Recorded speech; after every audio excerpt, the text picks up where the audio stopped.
One may guess the power of the north wind, blowing over the edge, by the excessive slant of a few stunted firs at the end of the house, and by a range of gaunt thorns, all stretching their limbs one way, as if craving arms of the sun. Happily, the architect had foresight to build it strong. The narrow windows are deeply set in the wall, and the corners defended with large, jutting stones. Before passing the threshold, I paused to admire a quantity of grotesque carving lavished over the front, and especially about the principal door above, which, among a wilderness of crumbling griffins and shameless little boys, I detected the date 1500 and the name Hareton Earnshaw.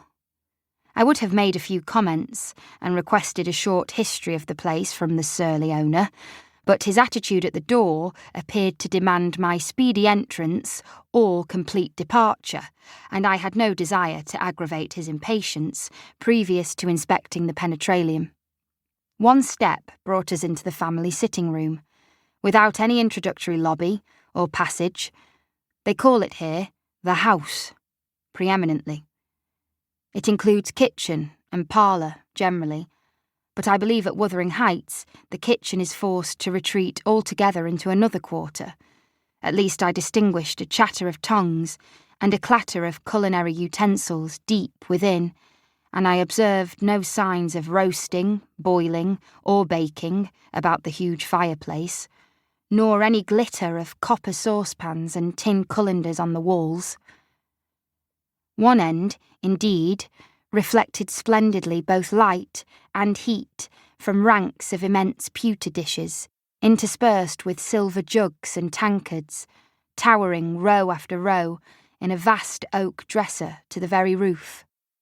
The latter had never been underdrawn.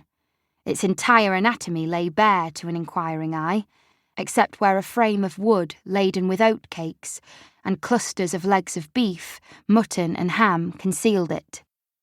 Above the chimney were sundry villainous old guns, and a couple of horse pistols, and, by way of ornament, 3 gaudily painted canisters disposed along its ledge. The floor was of smooth, white stone. The chairs, high-backed, primitive structures, painted green, 1 or 2 heavy black ones lurking in the shade.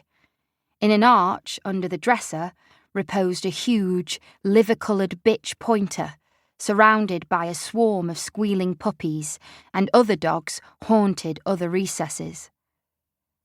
The apartment and furniture would have been nothing extraordinary as belonging to a homely northern farmer with a stubborn countenance and stalwart limbs set out to advantage in knee breeches and gaiters. Such an individual, seated in his armchair, his mug of ale frothing on the round table before him, is to be seen in any circuit of 5 or 6 miles among these hills, if you go at the right time, after dinner. But Mr. Heathcliff forms a singular contrast to his abode and style of living. He is a dark-skinned gypsy in aspect, in dress and manners a gentleman, that is, as much a gentleman as many a country squire, rather slovenly perhaps, yet not looking amiss with his negligence, because he has an erect and handsome figure, and rather morose. Possibly some people might suspect him of a degree of underbred pride. I have a sympathetic chord within that tells me it is nothing of the sort. I know, by instinct, his reserve springs from an aversion to showy displays of feeling, to manifestations of mutual kindliness. He'll love and hate equally under cover, and esteem it a species of impertinence to be loved or hated again. No, I'm running on too fast. I bestow my own attributes over liberally on him. Mr. Heathcliff may have entirely dissimilar reasons for keeping his hand out of the way when he meets a would-be acquaintance to those which actuate me. Let me hope my constitution is almost peculiar. My dear mother used to say I should never have a comfortable home, and only last summer I proved myself perfectly unworthy of one. While enjoying a month of fine weather at the sea-coast, I was thrown into the company of a most fascinating creature, a real goddess. To keep listening to this audiobook for free, click the link in the description. It will take you to a free Audible trial where you can listen to this and many other books for free for 30 days.